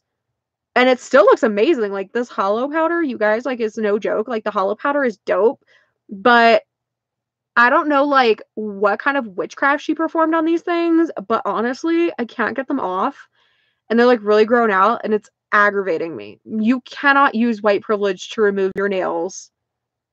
And honestly, somebody please educate me on what even is white privilege, because I legitimately don't know. I think it's where people get, like, special treatment because of their color, but I have never gotten special treatment because I'm white. So there's that. I'm not even sure how that applies. Let's see. Did you go to college? Yes, I have an associate's degree of occupational studies in the field of aesthetics. I'd love to show you guys, but unfortunately my degree was stolen. I do need to contact higher ed and see if I can get a copy of that, actually. Editing, writing, directing, and filming are real jobs. This is true.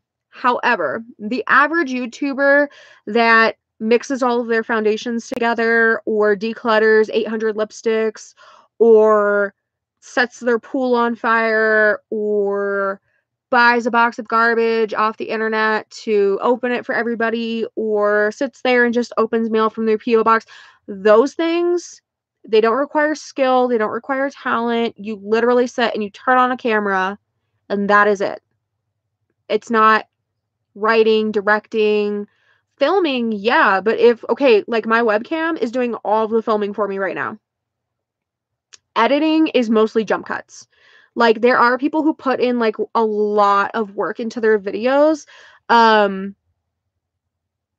CGP Grey, is that his name? He does, like, educational stuff. Love his stuff. Casually Explained, Odd Ones Out, like, people who do, like, the animated stuff, that's legit. Like, that takes skill, that takes talent, that takes time. It's amazing. I watched a video from Simply Nailogical earlier today where she did, like, a hollow Jack Skellington. That takes time. You know, that takes brainstorming, which I feel like a lot of people just don't do. And obviously I'm one of them, because literally my whole channel is just live streams. Let's see. She should be going back to college to make more money. See, the thing is, when you go to college, you have to go to college for something you actually want to do. I looked into Adams State, which is, like, in town. They don't have anything that I want to do. They have, like, business degrees and stuff like that. I'm not interested in those things. I don't see the point in putting out another $20,000 for school, or taking out the $20,000 loans and having, like, super thick student loan debt like what I have now, because I had to take out loans. I couldn't go to school otherwise. I don't see the point in putting myself in more financial ruin to go to school for something I don't even want to do, for the potential to make money, because I already went to college and there was no help after college for jobs or placement or anything like that. Oh, there's the one. Pop that Zen on your face. It's nasty. Do you mean like this one? Do you mean like these little breakouts I'm getting on my forehead? Yeah, you're right. It's, like, really gross. Yeah, it's awful. Oh no. My face does things that faces do. It grows acne. Did you guys know my eyebrows also grow hair? Revolutionary, I know. You are dragging an imaginary person.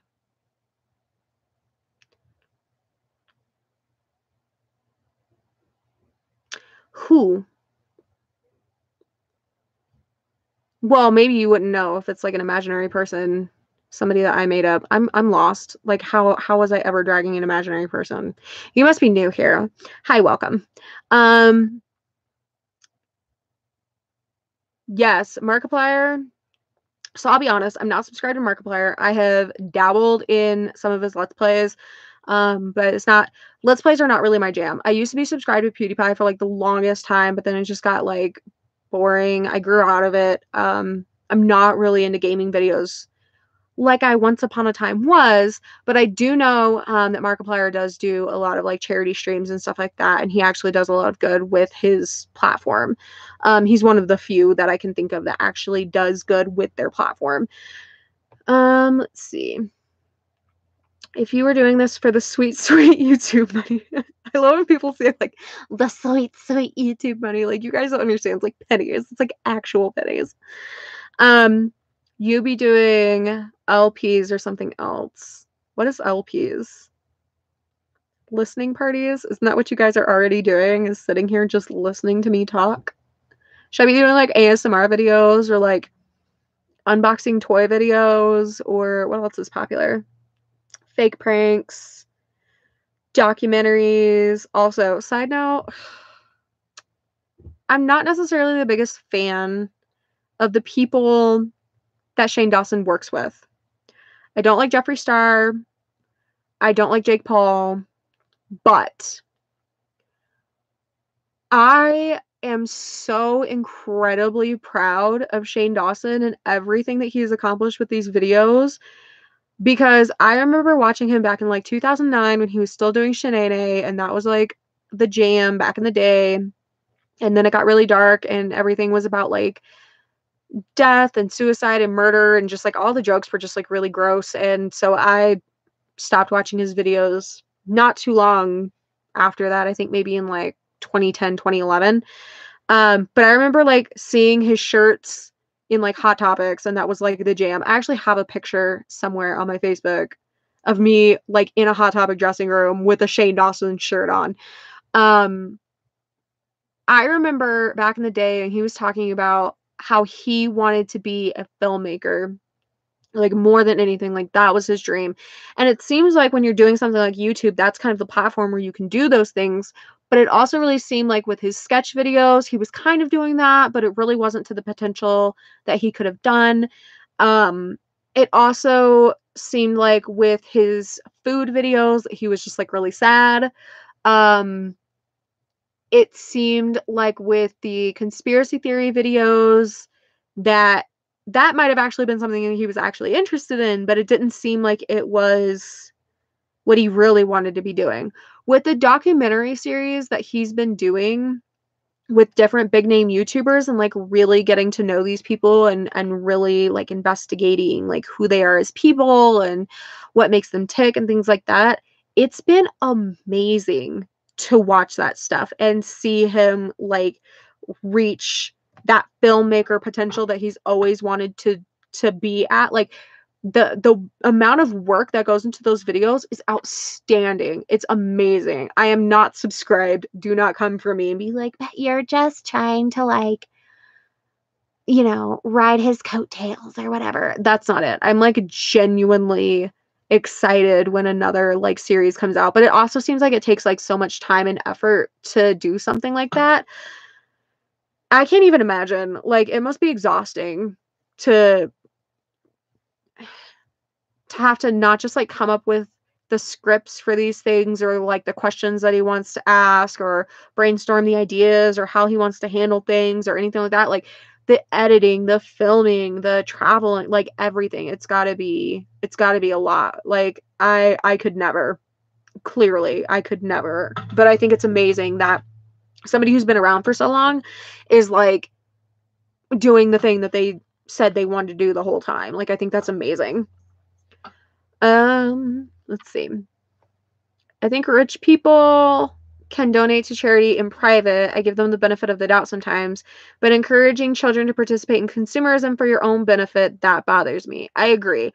I think that when people sit there and they're like, buy my merch, do this, do that, like it gets really uncomfortable. And one of the things that I've noticed is when YouTubers come out with products that are geared towards kids, they're usually crap. And parents go out and they buy these products because their kids like, oh, so and so made this, like I have to have this thing. And then their parents go and buy it, and then their kid's super disappointed. Like, the people who have the most power on this platform could be doing so much better. Honestly, they could be doing so much better. And if you have no idea what I'm talking about, Nerdy Crafter, her name is Jackie. Love her.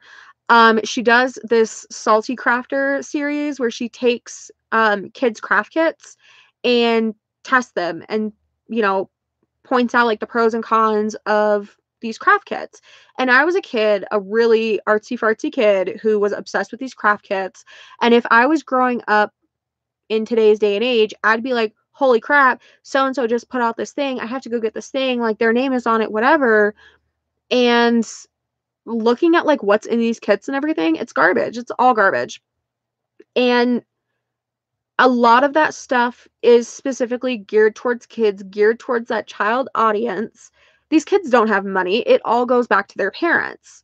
And you're taking these parents' money because they don't necessarily like watch with their kids, see what their kids are seeing, you know, get involved with stuff like that. So the kids are going to their parents and saying, oh, so and so just put out this thing. I have to go get it. And the parents are like, yeah, we'll go get it, whatever. And then it's just crap. But it's like prepping kids to be a part of this really gross wave of consumerism. And I'm just not for it. That's why I can't get behind, like, I will never have a merch line. Honestly, the closest thing I would ever come to having like merch is if I was like making things and selling it, like bracelets or headbands or something like that, like hand making things and selling them. But I would never sit there and be like, yeah, go get this stuff on Teespring or whatever, Spreadshirt. Like, I would never, because to me, it's gross. I just can't get behind it. A&W cream soda is the bomb. You're not wrong. You're definitely not wrong. Let's see.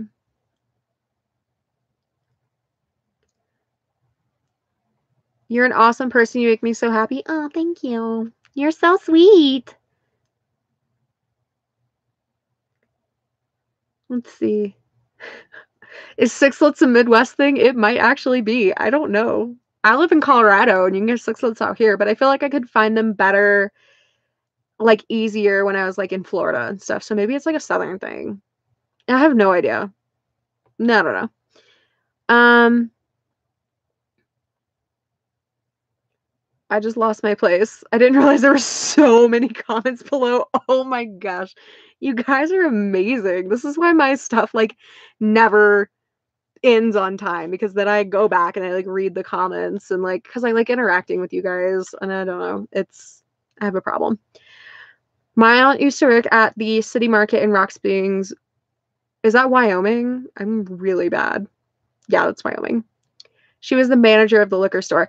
Weirdly enough, in Alaska, the liquor stores are like separate from the grocery stores because you can't buy liquor in a grocery store or something weird like that. I never fully understood it.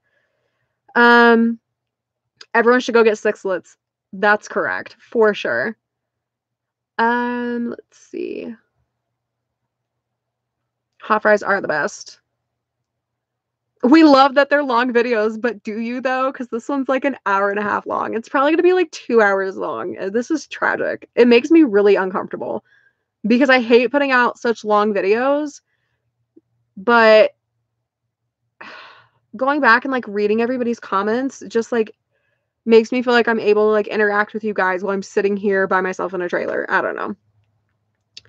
You should see my vids on my other channel. They're like an hour long too. I might have to check that out and just see, because I use YouTube to like fall asleep at night, like BuzzFeed Unsolved. Like I'll throw those videos on. I hate BuzzFeed, but I like the Unsolved videos.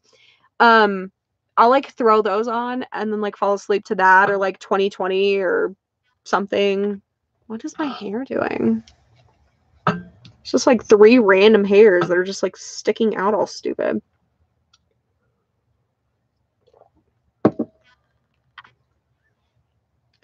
Did you read my comments on financial advice? I can't find any comments on any financial advice. I don't know what's going on with my comments, but when I go back and I look at some of my videos and it's like, oh, you have comments on this video, and I'll click on it and it's like not there. Or it'll say like you have like 20 comments and I'll go look and there's like 3. And it's not that things are being held for review on these particular videos, but something is just like wrong, like super wrong with my comments. I have no clue. Let's see. Are you still dating? Am I still dating who? Or just like in general, am I still dating? Because the answer to that is no. Because that's been a hot mess of garbage. And I'm better off by myself anyways. I'm just that kind of person. I'm just like, I'm better by myself. So I'm not really sure. Are you referring to Brandon? Because no, that was addressed like last year. He was a Twitch streamer. And I'm pretty sure I made a video last year about what it was like to date another content creator. Short answer, not good. Let's see. I was playing on a 5-foot wall and jumped off and did something to my ACL. Ooh, at like 5? That's sad. That's like really sad. Are you okay? Do you like need surgery? Did they fix it? Can you fix it? Like, I have questions. Let's see. Hearts, stars, and horseshoes, clovers, and balloons. I thought it was blue moons. Is it blue moons or balloons? You can tell I don't eat cereal. Pots of golden rainbows and the red balloons. Oh yeah, blue moons. Duh. Next comment down. Okay, but no, shouldn't rabbit's feet be like a thing? Like, should it not be like in the Lucky Charm? Because that's a... Y'all got me on a different tangent now. Oh my gosh. Let's see. Nothing says good morning like a disembodied taxidermied foot. In the context of Lucky Charms, maybe. In the context of this, definitely not. Let's see. I love her, but she's ungrateful, just saying. I agree. I used to really enjoy her content, but she just seems really, really ungrateful and really...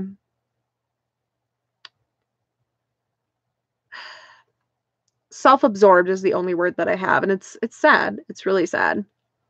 The money changed her. You're right. I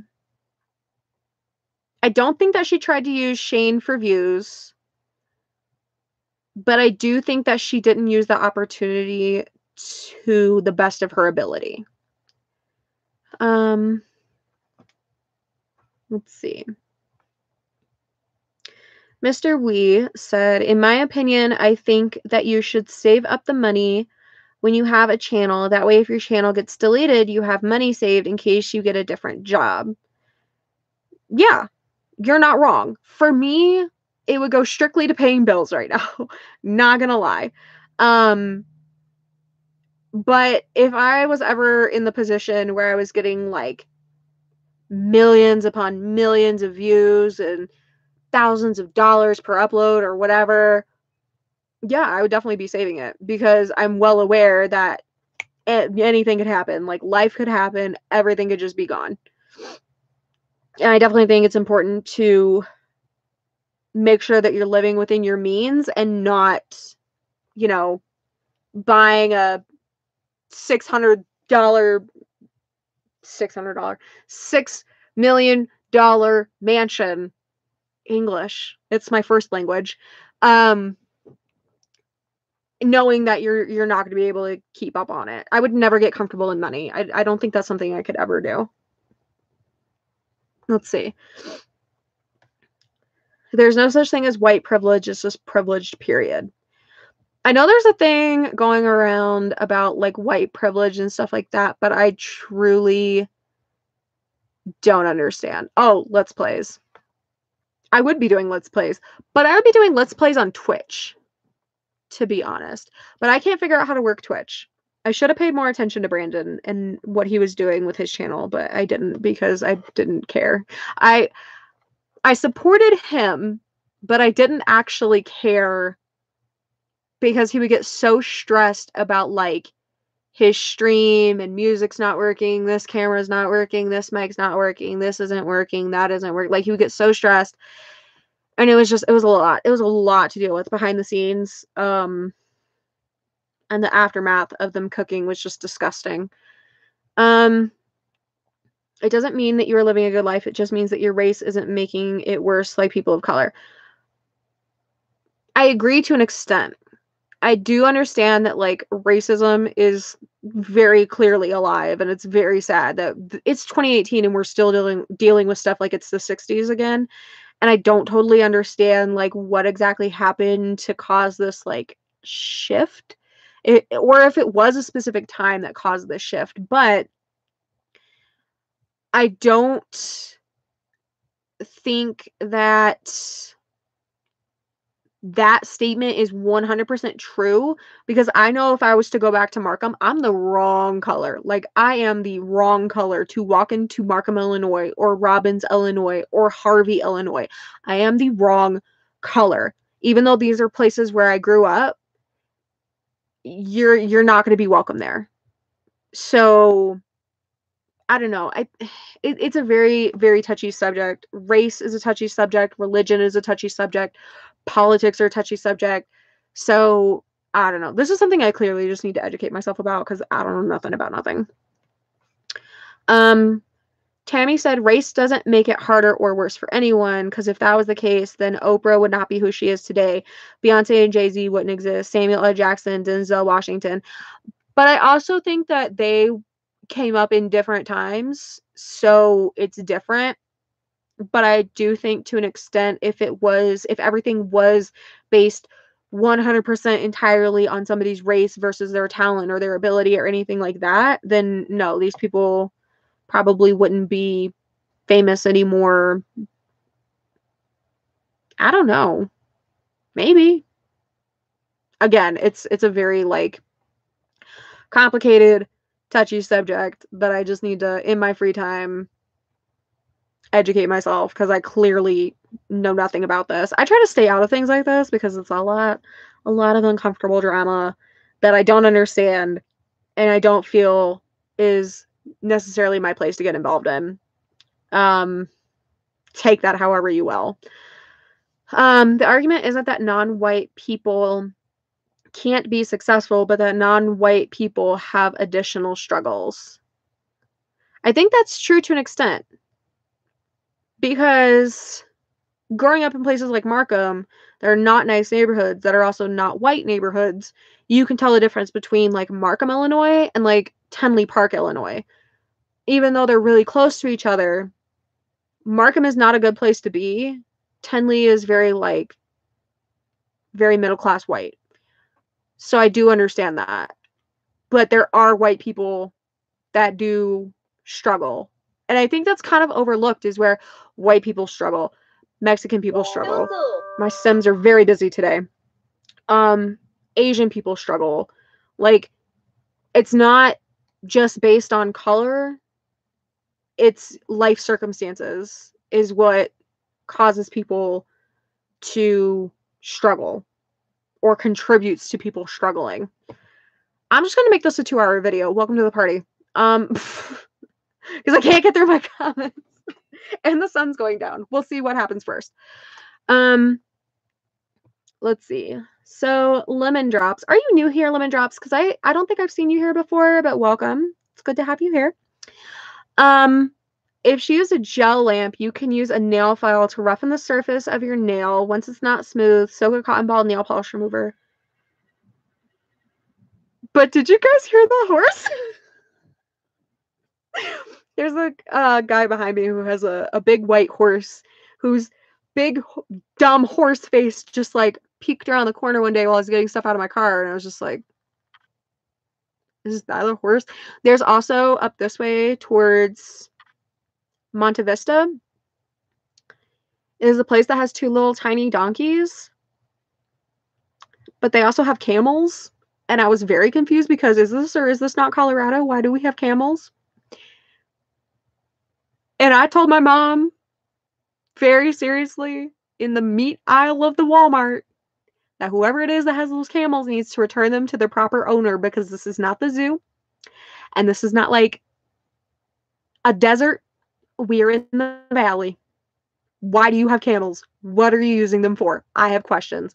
Also, between here and Alamosa is like a UFO watch station, and I wish I was making that up, but across the street, a little ways, is also the Happy Gilmore alligator. I live in a very strange area. I wish I was making this up, but I'm not. It's super weird out here. Let's see. Yeah, I've got to do something because these are my real nails. Like these are not acrylics, but they're getting so long that it's like becoming bothersome. I need to do something. It's out of control. Let's see.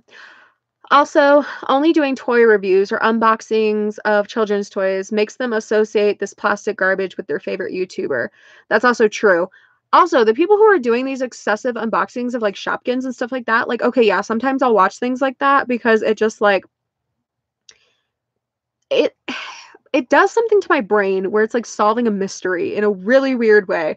But it's also like that amount of packaging going into landfills and stuff makes me super uncomfortable, and I can't. How do you do that? One of my favorite people to watch for stuff like that is My Froggy Stuff. Because she takes like poster boards and makes like doll houses out of 'em. It's amazing. The stuff that she makes out of like literal just like bits and bobs that you would like find around your house. The fact that she takes those things and makes them into like really realistic looking like doll food and like clothes and stuff like that blows my mind. I love her stuff so much. I don't like her little like Derby show or whatever it is because it's weird when adults are like playing with toys and making them into like dramas and stuff. But when she's like building things, I love it. It soothes the DIY needs I have deep in my soul, and it makes me very happy. And I have also sat there and been like, that's not fair. Like I've been yelling at my computer, being like, that's not fair. No, you should not be able to take toilet paper and a stick and make it into like a frappuccino. Like, how are you doing that? It just blows my mind. I love that stuff so much. Let's see.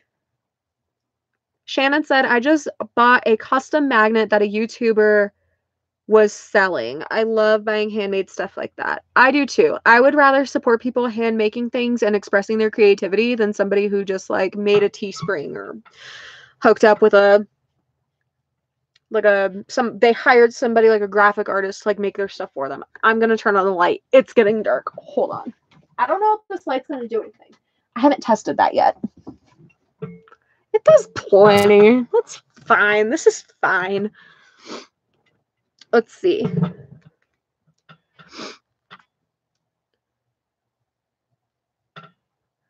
Megan said she had knee surgery in 98, which was 8th grade, and her kneecap still pops out from time to time. Girl, it sounds like it sucks. Like, I know you said it sucks, but it sounds like it sucks. I could never. I am, like, terrified of having surgery. Like, the last surgery I had was over the summer to correct the bleeding from my biopsy, which didn't work because it was not related to that. But I was like panicking in pre-op because I could not with the idea of surgery. I was fine when I was a kid, but anxiety doesn't give a crap about your history and it doesn't give a crap about logic. Anxiety is the actual worst. It's awful. It's so awful. All right, let's see. Last couples. I don't know why it said that was held for review. I think it's because you used a swear word, but it's not. This context is different. I can imagine that you would bust your buns every time because I would. Sometimes when I'm walking, my knee tries to bend backwards. It's most uncomfortable. But you just gotta keep doing what you're doing. There's only so much Tylenol I can take. Like I've gotten to the point I don't even take any medications, like any kind of pain medications for my knee anymore because it just doesn't work. But the idea, I think my biggest problem, the idea of having knee surgery is mostly the pain medication involved. I do not want another drug problem. Like, flat out, just Give me some children's Motrin and send me on my way because I refuse to have another drug problem. I'm not doing it. And then last one, Tara said, I would love to watch you play The Sims or anything else. Challenge possibly accepted. We will see. We will see. I will poke around on Twitch or something like that and just see if I can get my XSplit to work like it once upon a time did. I remember being showed how to use XSplit, but I don't remember, and I've got to Google that.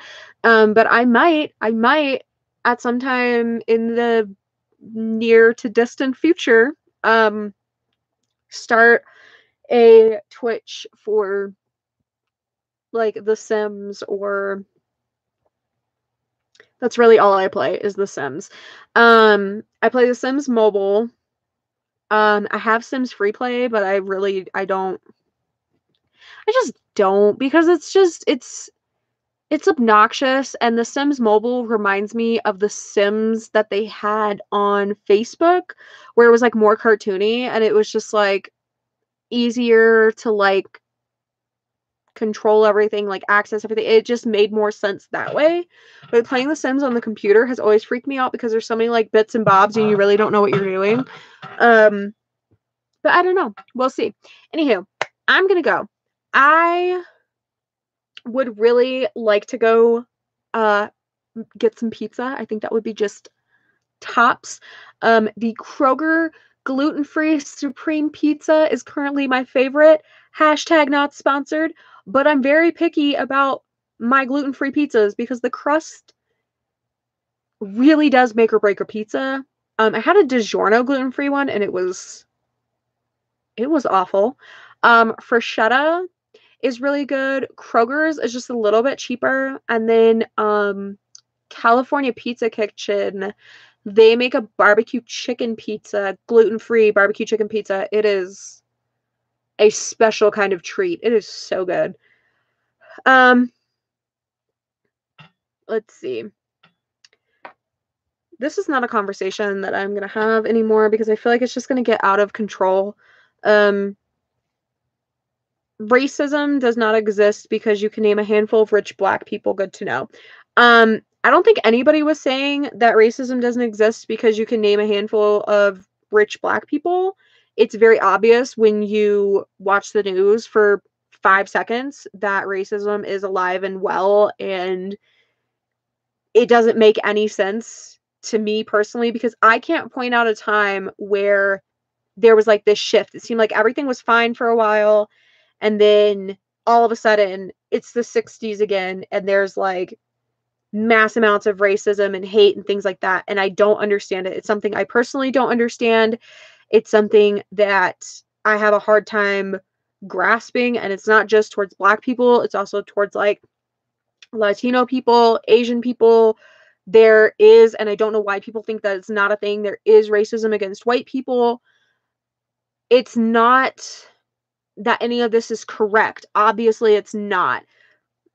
But the thing is, for me personally, I don't understand where we're at in this time period and what happened to bring back all of this hate. I don't understand. Like I've said, please educate me because I don't know. And I don't think using sarcasm as a defense or anything like that, instead of actually taking the time to educate people, I don't find that to be helpful. I don't think sarcasm or passive aggressiveness is helpful in any situation. But if you guys have links to articles, not Wikipedia, not biased news sources, anything like that, I'm talking about like actual like blog posts from people who have experienced these things, or videos of people who have experienced these things, like things that I can use to actually educate myself, please send them to me because I don't understand and I want to understand, but I simply don't. And I know this isn't just like a 2018 issue. This has been going on for a while now. I just personally don't understand it. I don't get it. I want to get it, but I don't know where to start because I feel like everything that I've seen one way or another, and I want like non-biased sources. If you can find them, please let me know. That is it. I'm going to go. Thank you guys for watching. Thank you guys for the discussion. Thank you, Zach, for the very first super chat ever. That's freaking amazing. I cannot believe that happened. I really appreciate the support that I've gotten from you guys over this past year. I appreciate the kind words, the constructive criticism, everything that you guys have sent to me, the messages and emails that you guys have sent to me, and that you guys have reached out on social media to like check in with me when I've really not been doing okay. And I do appreciate it because it really does feel like there are people out there who actually care about like what's going on in my life, even when I don't care what's going on in my life. So to have that support is really important, and I really do appreciate it. And I hope that in doing these stupid long, this is a very long video, incredibly long videos, that you guys are able to get some kind of takeaway from it. That it's able to kind of take you out of like whatever's going on in your life for, you know, a few minutes or whatever, to have like a distraction, even if it's just my stupid face, my stupid words. Um, so anyways, I'm gonna go. Thank you guys for watching and for your support, and I will see you guys later. Bye.